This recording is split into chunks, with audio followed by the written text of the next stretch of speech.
staff. They got great players, great tradition. It's something that we understand as well. So just really excited for the opportunity. What did you learn about what sets maybe Big Ten defenses apart from those games last year?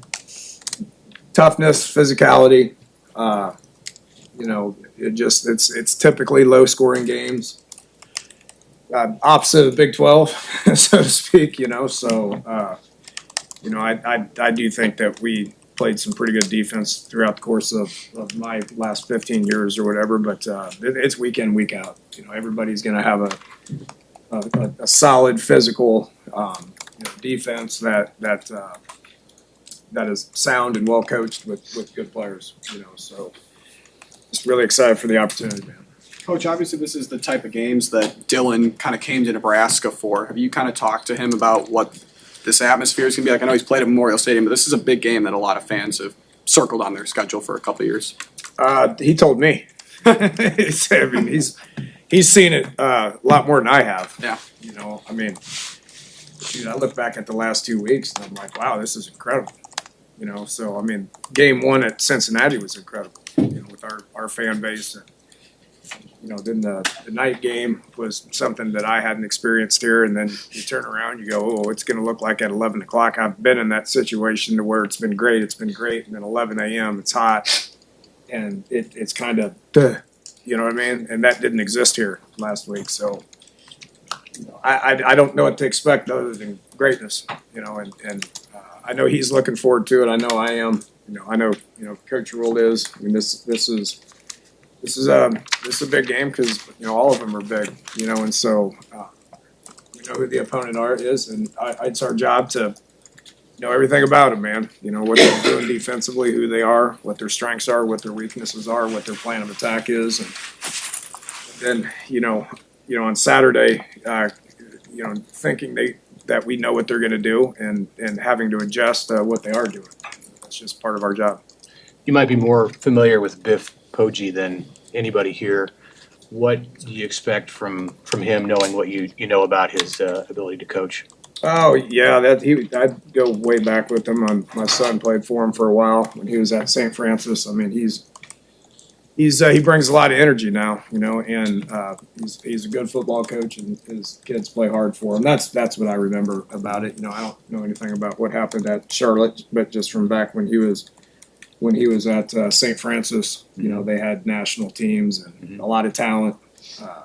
I recruited that school for a long time and took kids out of there as much as I possibly could because their talent was so good. They got some of those kids on Michigan's team right now. So. He's going to get those guys ready to play. What do you know about what did Oklahoma do defensively just to kind of give Michigan problems a couple weeks ago when they won that game in Norman? What did Michigan do defensively? Or did you say Oklahoma did defensively? I'm sorry. Yeah, what did Oklahoma do to kind of give Michigan problems? Yeah, well, quarterback run game, which we're not going to do much of that, obviously. But they hit him on some deep balls. Oklahoma's quarterback's a good player. It's the first time I've seen him play. He was a West Coast kid, and so I didn't know anything about him. But he's extremely competitive, extremely athletic. Gave them problems in the quarterback run game. So some of that video is useful for us. Some of that video is not useful for us. I've watched everything that Michigan did last year, and the games that they did this year, So there's things that we'll be able to take from it, but probably the main thing was the quarterback run game, but the kid did do a good job of putting the ball in play in the pass game, a lot of empty stuff, and we'll be able to take what we can from him. They surrendered some yards to Oklahoma's tight end in that game. Have you looked at some of that tape and talked to Luke about how you can get a little more open this weekend? Yeah, I didn't think Luke played very good last week. Mm-hmm. As much as I've been up here bragging about him, if it doesn't look very good, I'm going to say it doesn't look very good, and so I don't think Luke played very well last week. And so that's going to motivate him regardless of who we play or what the defensive structure is. He's always going to have a role in our offense regardless of what defense is doing, just the way that we spread things around, the way that we run the ball with tight ends. He's going to have a valuable role in every game, and so I know he had a big week, but he's got to get refocused, and we need a little bit more out of him. Where did he come up a little short, just about total evaluation? Obviously he had the drop pass early, which I've never seen him drop a pass. not in practice, not in the game. Right. You know, bragged about him and his reliability and just always doing the right thing. Some things in the run game didn't look great for him. You know, I'm not here trying to kill Luke. That's not the purpose of this. But you know, he knows it. He had a good practice out there today, and he's, you know, to answer your question, he's going to be a valuable part of what we do in every game plan. Your deep red zone offense, what do you guys need to do to kind of take that next step when you're inside the 10-yard line? Can't waste plays. You know, that first drive where we didn't score, and I know that's a topic, and it's on Coach Rule's mind. We got to score when we're inside the 5. We do. I've talked about that since the day I got here. I showed him, you know, the 4 Big Ten CFP teams last year were all 70 plus. That goal is 70. We've been 66, 66, and 64 or something like that, right? And so, which is a lot better than last year. You know, last year is in the 40s. Okay, and so we have took a step in that direction. We've worked it. We got to continue to work it, but yeah, we've just wasted a couple plays down there. You know, like last week on 3rd and 5, the 2 receivers didn't get the check. I mean, that's just flat out unacceptable. You know, and so we wasted that play. You know, the play before that, you know, we tried to pass the Dane that we've worked. We can't work it anymore. Okay, and he just got to run that route a little bit more sudden. He got into him, the guy grabbed him, which if you get into him, the guy's going to grab you. So you got to be more sudden and get through that. So Dylan threw, I thought, was a pretty good pass, but he couldn't get to it. That's a wasted play. So, you know, the other stops were later in the game. You know, I probably would have called that a little bit differently if it would have been, you know, our black team in there instead of our white team in there. No excuse. Everybody's got to have an opportunity to execute. They need to go in there and execute when they have that opportunity to play. Okay, but it's improved from last year. It's not what it needs to be for what our goal is. Okay, and so we just need to not waste plays and keep moving forward. You know, I do think we were an efficient offense last week. We had 1 negative play, which was victory. Well, I'll take that. You know, that was the only negative play that we had the entire day. That's been something that we focused on going forward, not backwards. We, you know, 2 penalties, no turnovers. 55% critical downs, which we'd like to have a couple of those back. But for the most part, I think our offense is efficient. And as quality of play goes up, which it will in the Big Ten, then our quality of play needs to go up as well.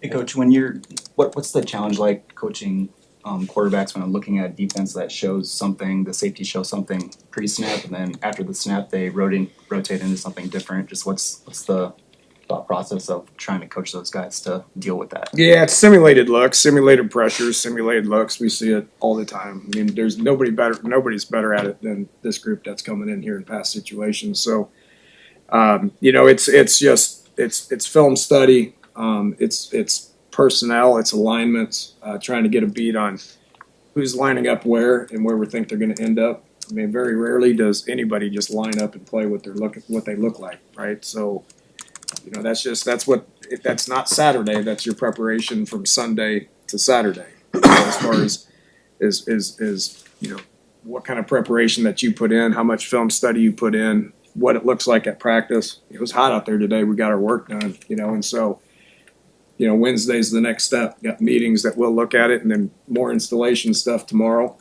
and then, you know, Thursday it's got to be better. Friday it's got to be better. To what point to where you get to the game, you're confident based on the fact that you prepped the right way for the previous six days. You know, and so yeah, it's tricky. I mean, this is a pro style defense. I mean, this coordinator is elite. You know, he's an NFL caliber coach. You know, and you know that's good.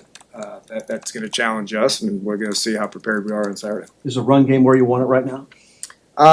Yeah, it's better. It's better than what I thought it was last year. You know, I think Emmett's running extremely hard. It'd be good to get Micaiah back. You know, Ives took a step in the right direction. You know, and so, I mean, obviously everything starts up front, and Dylan with being able to get under center and get us into the right play. You know, that hopefully it's better this week than it was. It's just constant improvement. You know, I think we're where we need to be now, especially with Emmett running the ball as hard as he does and as versatile as he is. There's always room for improvement. What are the top couple things you've seen from Dylan through 3 games that maybe could translate the most into Big Ten play? Putting the ball in play. I think we're doing a fantastic job of putting the ball in play. You know, that is something that I talk to him about nonstop. You know, not wasting plays. You know, and what do I mean by wasting plays? Well, it's incompletions. It's throwaways. You know, it's pressure. You know, it's not running the ball when we need to run the ball. He's a student of the game, you know, and so he's done a great job of knowing the game plan and executing the game plan to where we put the thing in play as much as we can. What does your running back spot look like after Emmett this week? I mean, is it Quentin? Is it Mackay? I mean, what do you look at for that number 2 job if you go with another back in this game? Yeah, we'll see what practice looks like. You know, see what the tape looks like. We'll see what practice looks like tomorrow, and just that's a constant evaluation, not only at running back but at every position. You know, and so we're repping 3 groups. At this point in the season, I've never been anywhere where we could rep 3 groups, and so you know we're doing that. And young kids are going to keep getting better, the Moseys of the world, and they're going to keep getting better to the point to where I thought Ike had a great practice. You know, and so I got to, as a coordinator, consistently, like, what can we do to put the guys that deserve the reps, get them the ball with the game plan, and then call it the appropriate way to be able to get those guys in there that deserve those reps and deserve those touches. Dana, does the confidence that you've gained in Latif the last 2 weeks impact anything as far as the way that you look at I assume the long-term future it does, but the short-term future? Nah, not the short-term future. I mean, I think our starters playing at a pretty high level. Do you you know, take so more risks? Do you game plan any different? at all? No, my job's to keep Dylan on his feet, Mhm. you know, and protect him. He's playing at an elite level, and you know, we don't care about recognition at this point. We got 9 opportunities ahead of us that's what that's for. Okay, so he's got to meet that challenge, but it gives me great comfort from a backup role. There's no doubt. He is comfortable when he's in there. You know, obviously it makes the room good. You know, and he's took those reps and he just keeps getting better. I didn't know what it was going to look like on game day, and geez, I mean, it looked better. It looked better Saturday than it did the previous Saturday. You know, and so he's calm. He's communicating well. His completion percentage is high. He can do some things with his feet, which, you know, in practice out there, he would do that, but I'm like, it ain't real. Just try to throw the ball somewhere, because I don't know if that's real or not. We're not going to know until it's live. And yeah, he's done a good job with his feet, and I think that brings a different element to that position. You mentioned Ike practicing well. Is he one of those guys who fits into helping replace Bonner, and how do you feel that process has gone, I guess? Yeah, it does. You know, because you know Wood brought so much to the table from, you know, backing up Ja'Cory, you know, giving us good solid reps at receiver, but that physicality that he brought, you know, 1 with the ball in his hands, 2 with how he ran routes. You know, you can say, well, receivers don't run with physicality. Well, they can run through things, you know, and he did a phenomenal job of that. And then obviously the blocking element to it.